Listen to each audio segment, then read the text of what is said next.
Welcome back, and we've been having Alhaji Sidi, the Director General of NEMA, National Emergency Management Agency, as a guest with us on this episode of Question Time, and we'll be looking at how good is the camp for the IDPs. So how would you assess the condition, the quality of service in the IDP camps? Well, I must say that the environment in which they live is to a larger extent conducive because all the facilities that is required to live a decent life is being provided in those camps. We have electricity, we have water supply, we have adequate toilets, we have adequate sanitation and hygiene, you know, and most importantly, we have enough food to feed the IDPs. Of course, camp will always be a camp. Camp cannot be compared to our private residences where we live our normal life. So I'm happy that the IDPs themselves understood this and they are coping with the situation they found themselves. And all the service providers, the care providers, the humanitarian actors are doing their best in a coordinated manner in providing support and counseling to the IDPs.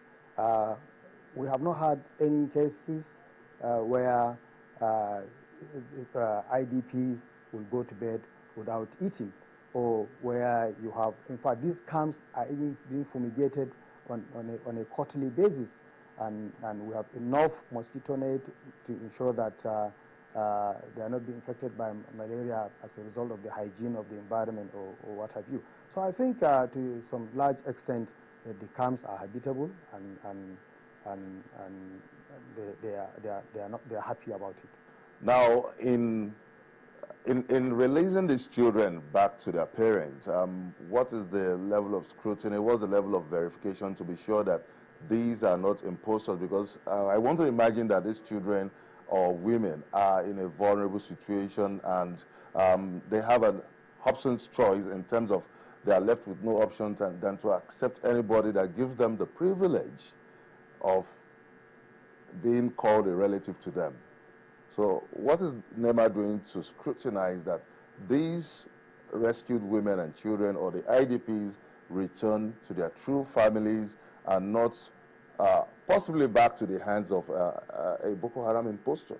You see, there are procedures, and like I said, this camp is not managed by only one agency.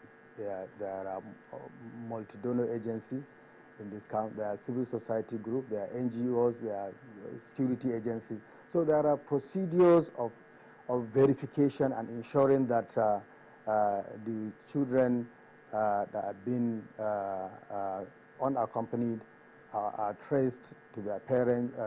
The parent traces them, and then they are handed over to the parents in accordance with the international best practices. In the course of our conversation, you said most of these rescued women and children are traumatized. So how are they responding to the NEMA intervention so far? Well, I must commend the caregivers in the camp, because at the time they arrived, most of them cannot even stand on their feet. But now they are gradually recovering, and even not only the children, even the mothers are highly malnourished to the extent that they cannot even breastfeed the children. So it's a terrible situation. But now, during my visit yesterday to the hospital and the camp, I noticed a significant improvement in their condition, and we will continue to monitor them. We have other agencies who have specialty in nutrition, like UNICEF and United Nations Population Funds and other United Nations agencies, and indeed even the Red Cross are assisting the nursing mothers and the children in ensuring that they recover very quickly. How long is the post-development plan of these IDPs, the camp centers? How long is this going to last for? You see, there is no specific time frame that you said, okay, you have to be in the camp between so-so date to so-so date. You live in the camp as long as as possible, because the community in which they live must be secured for them to go back. So the military that are carrying out the operations in those communities must tell NEMA that so community is safe.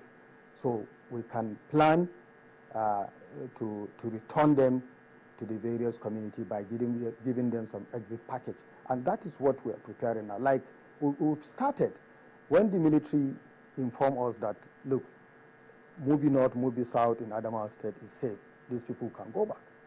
So we went to the community, did carry out an assessment of the situation in the town, along with other stakeholders, to ensure that it is actually peaceful and they can actually go back without harm. Because the thing is, you cannot take somebody from safety to harm. Where they are in camp, they are secured, so you cannot expose them to harm. So what we've been trying to do is to ensure that when we are told that this place is safe for them,